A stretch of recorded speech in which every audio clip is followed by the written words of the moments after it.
Hey there, and in this video I'm going to show you how to save all of your Zoom recordings to Notion using this playbook in just one click. So we have this database called My Zoom Recordings, and I already shared it with Bardeen, and all I need to do is I need to go here and I need to pick that playbook.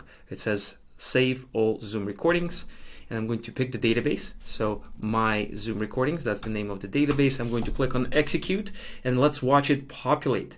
Boom, there we have it. I have around 70 recordings, I think, right there. And there are the recordings. You can download if you want. You can play if you like. And here we have a bunch of information. So this is the duration of the meeting or of the recording in particular. We have the time of the event. You can turn it into calendar view. And then you can see all of your recordings in certain dates. The important thing here is that ideally want to filter everything because Zoom gives us all of the meetings in multiple formats. It's usually the text format, the audio format, etc. So you can see the recording type over there. Let's convert it to multi-select. Okay, so and then if we want to pick only one type of meeting, let's do shared screen. I'm going to go to filters and go to right here.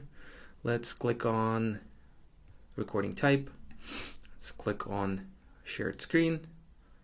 And then here I have fewer calls, and I can do the same by going to calendar, and I can filter things here as well. And I'm going to have just one type of meeting, which is going to be super convenient for me. Let's do type. Then we do also shared screen, and boom, here I only have one event. You can click on one button and you'll be able to see that specific meeting.